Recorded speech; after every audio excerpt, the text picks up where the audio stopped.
할렐루야. 우리 앞뒤 좌우에 계신 분들과 이렇게 인사해 보겠습니다. 하나님의 선하심을 맛보아 합시다. 하나님의 선하심을 맛보아 합시다. 아멘. 어떤 아버지와 아들이 이 사막 길을 걸어가고 있었습니다. 근데 끝이 안 보이는 길을 걸어가다가 두 사람이 그만 길을 잃게 됩니다. 아무리 마을을 찾으려고 애를 써도 근처에 보이는 것이 아무것도 없었습니다. 목마르고 배고프고 죽을 지경이 되자 아들이 낙심해서 아버지에게 말합니다. 아버지, 너무 힘들어서 이제 더 이상은 못 가겠습니다. 이제 걸어갈 힘조차 없습니다. 이 말을 들은 아버지는 아들에게 안 된다 아들아. 조금만 더 참아야 한다. 마음이 약해지면 안 된다. 희망을 가져야만 우리가 쓰러지지 않고 갈 수 있다 말합니다. 그래서 아들하고 아버지는 힘을 내서 또 걷기 시작했는데 저 앞에 뭔가가 보이기 시작합니다. 드디어 그토록 찾던 마을이 있는 것일까? 힘을 내서 두 사람은 겨우겨우 보이는 곳으로 걸어갔습니다. 근데 가까이 가보니까 그곳은 마을이 아니라 무덤이었습니다. 아들은 그 무덤들을 보면서 그 자리에 주저앉아 탄식합니다. 아버지, 이제 정말 끝입니다. 이곳에 이렇게 무덤밖에 없으니 우리는 여기서 죽게 될 것입니다. 그러자 이 아들에게 아버지가 말합니다. 아니다 아들아. 무덤이 있기 때문에 우리에게 희망이 있는 것이다. 무덤이 있다는 것은 반드시 그 옆에 사람들이 모여 사는 마을이 있다는 뜻이다. 그래서 아들을 일으켜 조금 더 힘을 내어서 걸어가게 되니까 그들이 그토록 찾던 마을이 나오게 되고 두 사람은 극적으로 구조가 되게 됩니다. 여러분, 이 이야기는 유대인들이 읽는 탈무드에 나오는 한 이야기입니다. 이 이야기가 전하고 있는 것은 똑같은 것을 바라보더라도 어떻게 보느냐에 따라 결과가 달라진다는 겁니다. 아버지와 아들은 똑같은 무덤을 봤지만 아들은 무덤을 통해 절망을 받고 아버지는 반대로 소망을 받습니다. 무엇을 보느냐보다 어떤 마음으로 보느냐가 훨씬 더 중요하다는 겁니다. 우리도 살다 보면 고난을 만나기도 하고 시련을 만나기도 하고 또 가도 끝이 안 보이는 이 사막과도 같은 상황을 만나게 되는데 그런 인생의 어려움을 이겨낼 수 있는 방법이 무엇인가? 그 상황을 어떻게 바라보느냐에 따라 달라진다는 겁니다. 비록 어려움을 겪고 있지만 그 모든 것 또한 하나님이 주관하고 계신다는 것을 믿고 바라보게 될 때 절망이 절망으로 끝나지 않고 하나님이 우리를 인도하시는 소망의 삶으로 끝나게 될 줄로 믿습니다. 여러분, 우리나라 고사성어 중에 이 백문이 불여일견이라는 말이 있습니다. 100번 듣는 것보다 한 번 보는 것이 더 확실하다, 이런 뜻인데 요즘 제 막내 아들을 보게 되면 이것보다 더 확실한 것이 있다는 것을 느낍니다. 그게 뭔가 백견이 불여일식입니다. 백견, 100번 보는 것보다 일식, 한번 맛보는 것이 더 확실하다는 겁니다. 요즘 제 아들에게 뭔가를 이렇게 먹이려고 그러면 처음 보는 음식은 잘 안 먹으려고 그럽니다. 그래서 제가 재빨리 아들 입에다가 그 음식을 살짝 이렇게 묻히게 되면은 몇 번 이렇게 입맛을 이렇게 보면서 보다가 눈이 땡그레져서 막 더 달라고 얘기를 합니다. 여러분, 우리의 신앙생활도 마찬가지입니다. 우리가 어려움 가운데서도 소망의 하나님을 바라볼 수 있는 그 방법은 하나님이 정말 살아계신다는 것을 맛보아 경험하게 될 때 그것이 우리에게 능력이 될 줄로 믿습니다. 오늘 우리가 읽은 본문 8절에 보면 다윗은 이렇게 고백합니다. 너희가 여호와의 선하심을 맛보아 알지어다. 바라옵기는 이 시간에 하나님을 예배하는 우리 온 실로암교회 교우들이 말씀을 통해 하나님의 그 살아계심을 맛보아 알게 되어서 그것이 살아가는 힘이 되고 능력이 되시기를 예수 그리스도의 이름으로 간절히 축원드립니다. 오늘 우리가 읽은 시편 34편은 다윗이 쓴 시편입니다. 다윗이 누구였는지 우리가 생각해 보면 다윗은 골리앗을 무찌르고 이스라엘의 최고의 용사가 되었던 사람이고 이스라엘의 최고의 군사들을 호령하는 사령관이었습니다. 그리고 이스라엘의 황태자였던 요나단의 둘도 없는 친구 사이였고 이스라엘의 공주였던 미갈의 남편이기도 했습니다. 그 뜻은 모든 사람들이 우러러 볼 정도로 이 다윗의 인생은 탄탄대로를 걸어갔다는 겁니다. 그리고 다윗은 하나님의 도우심으로 모든 전쟁에서 승리하게 되고 어디를 가든지 하나님께서 이기게 하시고 또 승리하게 하시자 다윗의 인기는 날로 날로 높아지게 됩니다. 그래서 이스라엘 전역에 이 다윗을 높이는 그 노래가 울려 퍼졌는데 사무엘상 18장 7절에 보면 여인들이 뛰놀며 창화하여 가로되 사울이 죽은 자는 천천히요 다윗은 만만이로다. 이 노래가 이스라엘 전 지역에 울려 퍼지기 시작했습니다. 근데 이렇게 다윗의 인기가 높아지면 높아질수록 그의 삶은 반대로 추락하기 시작했는데 그 이유는 다윗을 찬양하는 노래가 울려 퍼져서 다윗의 인기가 올라가게 되자 그 당시 왕이었던 사울이 질투하기 시작합니다. 그래서 다윗에게 이 창을 던져서 죽이려고도 하고 전쟁을 나가게 해서 어떻게 하면은 끝없는 이 블레셋과의 전쟁에서 죽도록 만듭니다. 심지어 아들인 요나단과 딸인 미가를 협박해서 다윗을 죽이려고까지 하는데 문제는 이때 다윗을 도와줄 수 있는 사람이 있었는가? 한 사람도 없었다는 겁니다. 당시 제사장이었던 사무엘도 그를 도와줄 수 없었고 다윗의 가장 친한 친구였던 요나단이나 그의 부인이었던 미갈도 그를 도와줄 수가 없었습니다. 그리고 다윗을 그렇게도 높였던 그 군중들도 아무런 도움이 되지 못했습니다. 그래서 다윗은 결국 모든 것을 잃게 되면서 혼자 외롭게 이 도피 생활을 떠나게 됩니다. 오늘 우리가 읽은 본문은 다윗이 사울을 피해 도피 생활하던 도중에 쓴 시편입니다. 그래서 시편 이 34편은 어떤 역사적인 배경을 가지고 있는 시편인데 시편 34편의 제목을 보게 되면 비교적 자세히 그 배경에 대해서 설명해 주고 있습니다. 제목에 뭐라고 나오는가? 다윗이 아베멜렉 앞에서 미친 채 하다가 쫓겨나서 지은 시라고 되어 있습니다. 이 다윗의 도피 생활은 처음에는 이스라엘 땅 안에서 시작이 되지만 이 강원도만한 이 작은 이스라엘 땅 안에서 사울을 피해 도망갈 곳이 이제 더 이상 없어지게 됩니다. 그래서 결국 어디로 가는가? 적군의 나라인 이 블레셋으로 가게 됩니다. 이 블레셋은 5개의 도시 국가로 이루어진 나라였는데 이때 다윗은 그 중에 하나인 가드라는 곳으로 가게 됩니다. 근데 다윗이 가드라는 곳으로 가서 도착을 해서 보니까 거기에 사는 사람들이 신기하게도 다윗을 단번에 알아봅니다. 심지어 다윗을 보고 노래까지 부르는데 어떤 노래를 불렀는가? 이스라엘 사람들이 다윗을 높이면서 불렀던 사울이 죽인 자는 천천히요 다윗은 만만이로다. 이 똑같은 노래를 이 블레셋 사람들이 마치 유행가처럼 불렀다는 겁니다. 이때 다윗은 어떤 마음으로 그 노래를 들었을까? 이 노래 때문에 사울의 질투가 시작이 되어서 지금 도망자 신세가 되었는데 가드왕 앞에 서 있는 지금 똑같은 이 노래를 이 블레셋 사람들을 부르고 있으니 다윗은 두려울 수밖에 없었습니다. 그래서 사무엘상 21장 12절에 보면 그때 다윗의 마음을 잘 보여주는 말씀이 나오는데 다윗이 이 말을 그의 마음에 두고 가드왕 아기스를 심히 두려워해했다라고 나옵니다. 블레셋 사람들이 부르는 이 노래를 듣고 가드왕 아기스도 사울 왕처럼 자기를 질투하고 시기하지 않을까 두려운 마음이 들었다는 겁니다. 그래서 결국 다윗이 어떤 선택을 하게 되는가? 시편 34편의 제목처럼 가드왕 아기스 앞에서 미친 척을 하기 시작합니다. 하나님의 마음에 합했던 이스라엘의 영웅 다윗이 이방 왕 앞에서 수염에 침을 질질 흘리고 또 손으로 이 대문짝을 팍팍 긁으면서 미친 사람처럼 행동했다는 겁니다.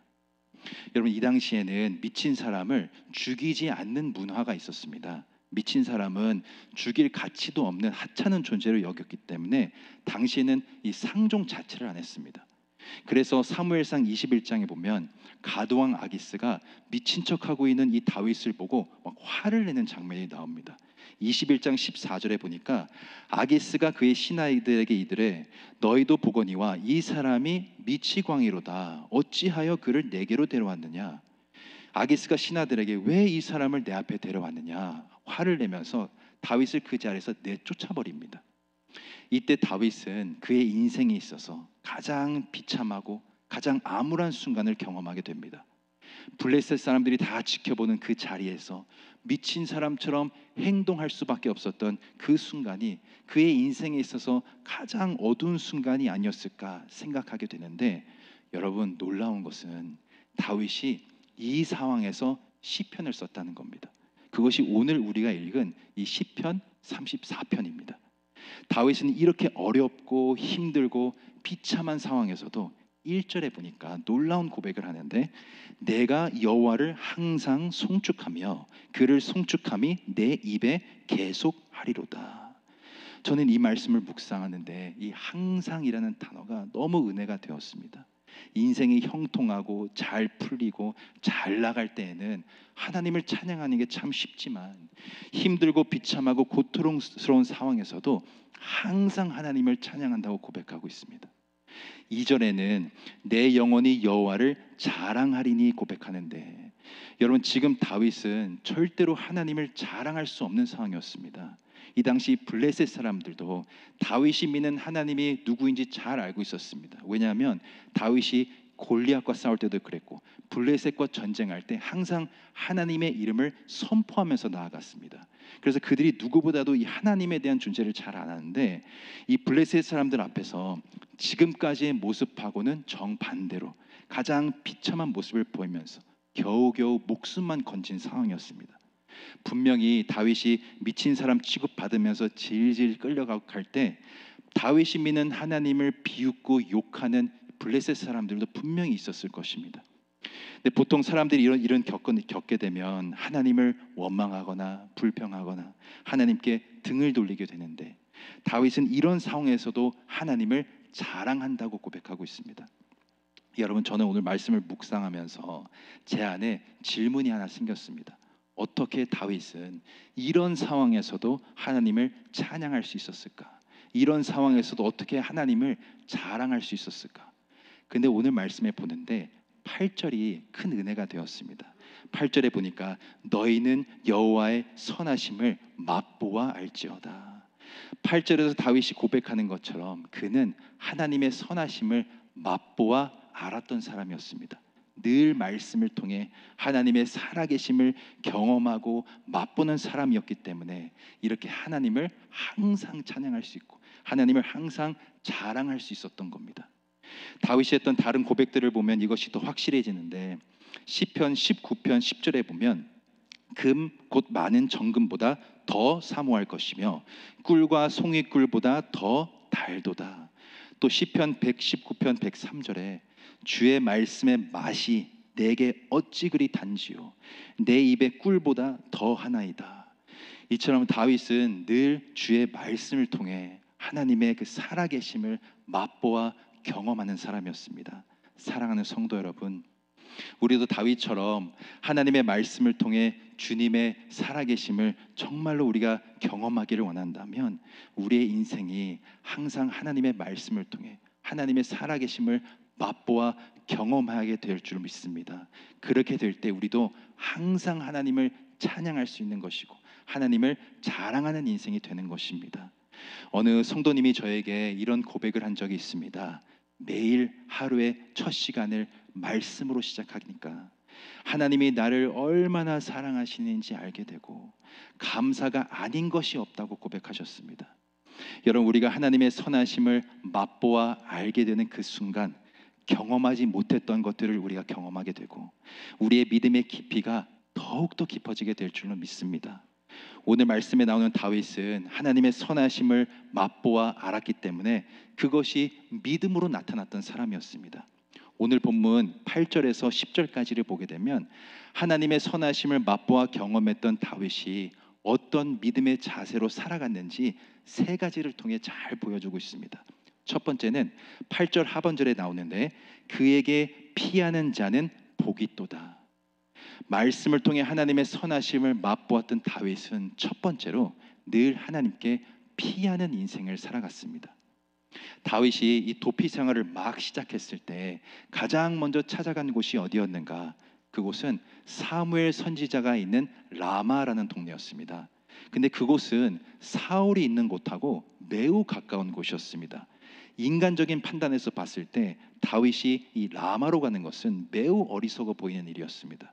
그런데 그럼에도 불구하고 다윗이 하나님의 사람인 사무엘이 있는 곳으로 갔다 피했던 이유는 자신을 구해줄 수 있는 분은 오직 하나님 한 분밖에 없다는 것을 믿었기 때문이었습니다. 그리고 다윗은 이어서 노비라는 동네로 피하게 되는데 이곳은 제사장 아히멜렉이 있는 곳이었습니다. 근데 그곳은 사울의 집하고 불과 3km 정도밖에 떨어지지 않은 아주 가까운 곳이었습니다. 다윗은 왜 이곳으로 피했는가? 사무엘상 22장 10절에 보니까 아히멜렉이 그를 위하여 여호와께 묻고 그에게 식물도 주고 블레셋 사람 골리앗의 칼도 주더이다. 이 제사장 아히멜렉이 다윗을 위해서 여호와께 물었다라고 나옵니다. 그러니까 다윗이 그곳으로 떠난 이유는 다른 것이 아니라 제사장에게 기도 부탁을 하려고 떠났다는 겁니다. 그러니까 하나님만이 자기를 도와줄 수 있다는 확신이 있었기 때문에 제사장 아히멜렉이 있는 곳으로 피했던 겁니다. 이후에도 아둘람 굴이라는 곳에 숨게 되는데 이 어두운 굴 속에 숨어서 했던 고백이 있습니다. 시편 57편 1절에 하나님이여 나를 긍휼히 여기시고 나를 긍휼히 여기소서. 내 영혼이 주께로 피하되 주의 날개 그늘 아래서 이 재앙들이 지나가기까지 피하리이다. 어두운 굴에 피했던 다윗은 그곳 또한 하나님이 함께 계시는 곳이라고 고백하고 있습니다. 그러니까 다윗은 라마, 높, 가드, 아둘람 굴 이렇게 여러 곳으로 피하지만 다윗에게 이 피난처라는 것이 어떤 장소의 개념이 아니었다는 겁니다. 하나님이 계신 라마로 간 것이고 하나님이 계신 노브로 간 것이고 하나님이 계신 아둘람 굴로 피했던 겁니다. 다윗은 늘 이런 믿음으로 피하면서 외롭게 이 힘든 이 도피 생활을 이겨내게 됩니다. 사랑하는 성도 여러분, 우리의 피난처는 늘 하나님만 되어야 할 줄로 믿습니다. 여기서 이 피하다는 원어로 보면 도망하다라는 뜻도 있지만 신뢰하다, 소망하다라는 뜻도 있습니다. 우리가 말씀을 통해 하나님의 살아계심을 맛보아 알게 되는 그 순간 우리는 하나님께 피하는 인생이 되고 하나님을 더욱더 신뢰하는 인생이 될 줄로 믿습니다. 두 번째로 다윗이 어떤 믿음으로 살았는가 9절 말씀인데 함께 읽어보겠습니다. 너희 성도들아 여호와를 경외하라. 저를 경외하는 자에게는 부족함이 없도다. 아멘. 하나님의 선하심을 맛보아 알았던 다윗은 두 번째로 늘 하나님을 경외하는 인생을 살아갔습니다. 여기서 이 경외하다는 것은 두 가지 의미가 합쳐진 단어인데 앞에 이 경자는 존경한다는 뜻을 가지고 있고 뒤에 외자는 두려워하다는 것을 의미합니다. 그러니까 하나님을 경외한다는 것은 하나님을 존경하고 두려워한다는 것을 뜻합니다. 먼저 우리에게 하나님을 존경하는 마음이 언제 생기는가? 여러분들은 어떨지 모르겠지만 저는 하나님이 만드신 이 자연 세계를 보면 그 신비로움에 압도가 되면서 하나님에 대한 존경하는 마음이 나옵니다. 다윗도 마찬가지였는데 시편 8편 3절과 4절에 보면 주의 손가락으로 만드신 주의 하늘과 주의 베풀어 두신 달과 별들을 내가 보오니 사람이 무엇이 관대 주께서 저를 생각하시며 인자가 무엇이 관대 주께서 저를 권고하시나이까. 우주 만물을 창조하신 그 위대하신 하나님이 어째서 나 같은 존재도 생각해 주시고 돌봐주실까? 다윗은 하나님에 대한 그 존경심을 표현하고 있습니다. 그렇기 때문에 다윗을 하나님을 경외한다는 것은 모든 것을 주관하고 계시는 하나님을 존경한다는 것을 의미합니다. 그럼 두려워하는 마음은 무엇인가? 여러분 우리가 언제 하나님을 두려워하게 되냐면 우리가 지은 죄에 대해서 하나님께서 책망하실 때입니다. 다윗도 우리아의 아내였던 바세바를 취하고 나서 나단 선지자를 통해 하나님의 책망을 듣게 되는데 그때 다윗이 했던 말이 있습니다. 시편 51편 11절에 나를 주 앞에서 쫓아내지 마시며 주의 성신을 내게서 거두지 마소서. 자기가 지은 죄 때문에 하나님이 자기를 쫓아내실까 봐 두려워하는 것을 볼 수 있습니다.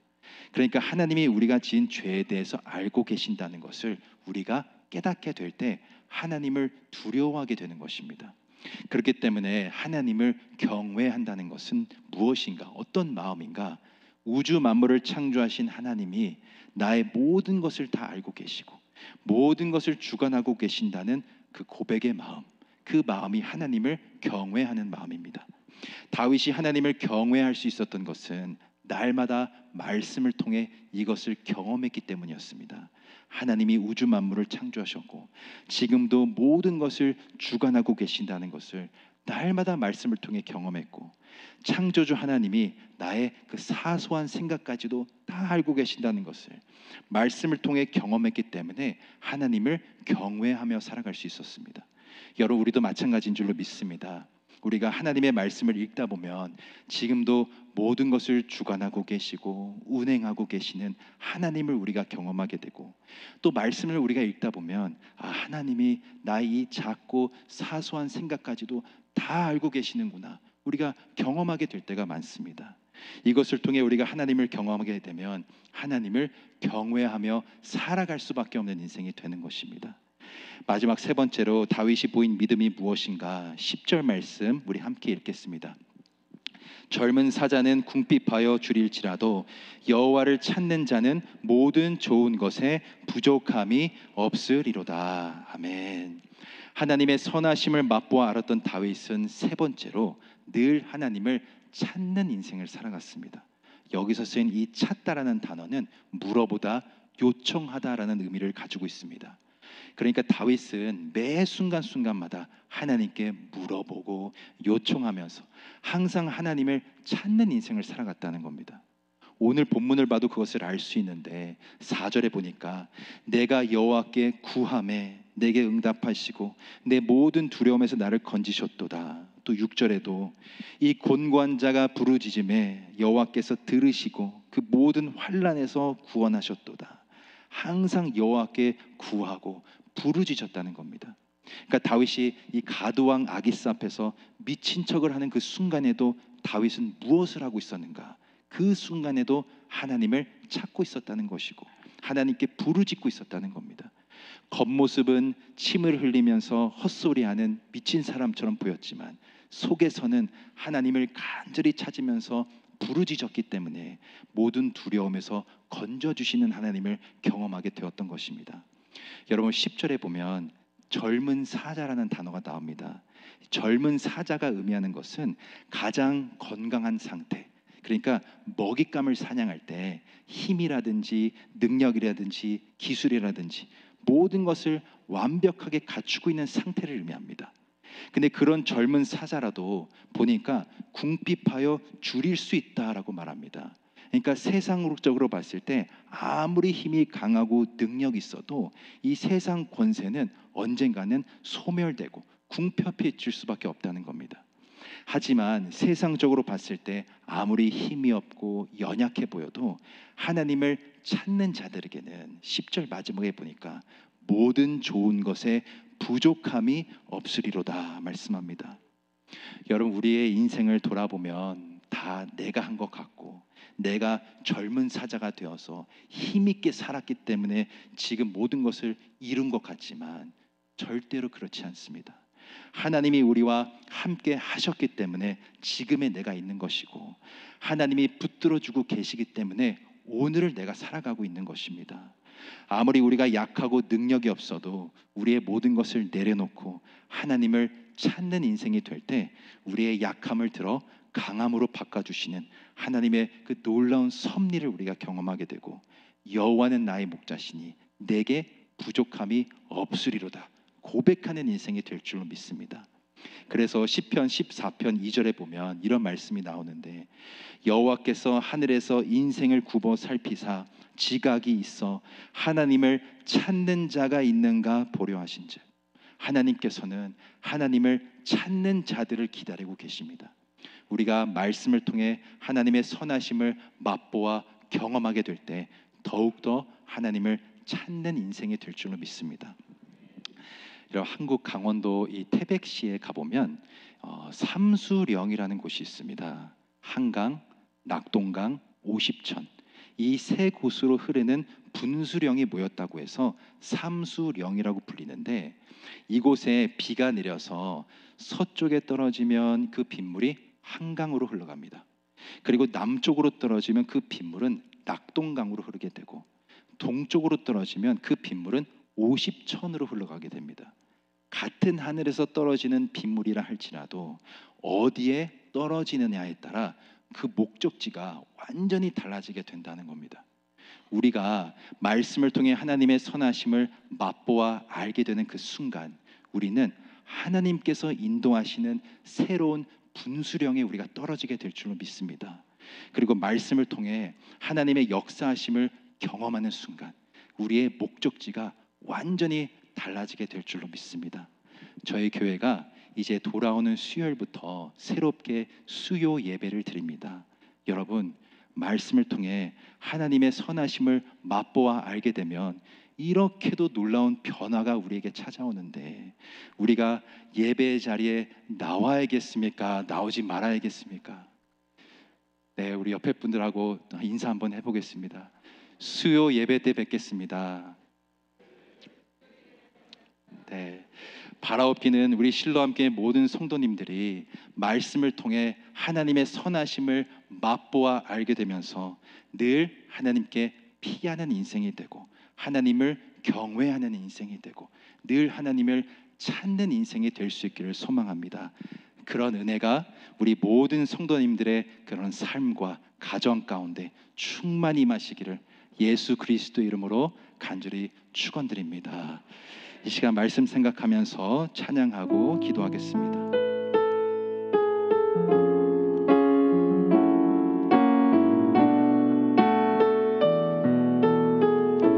아무것도 두려워 말라. 아무것도 두려워 말라. 주 나의 하나님이 지켜주시네. 놀라지 마라. 겁내지 마라. 주님 나를 지켜주시네. 한 번 더 고백합니다. 아무것도 두려워 말라. 아무것도 두려워 말라. 주 나의 하나님이 지켜주시네. 놀라지 마라. 겁내지 마라. 주님 나를 지켜주시네.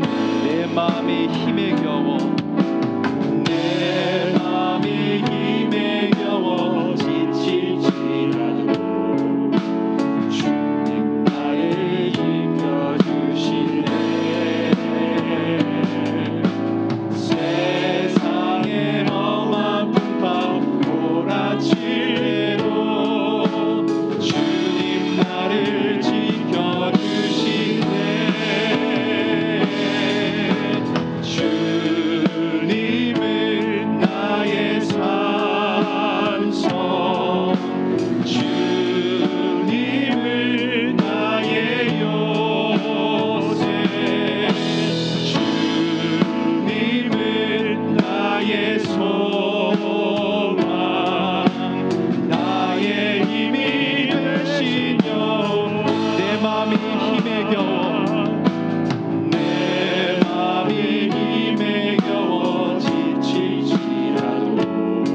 이 시간 함께 기도할 때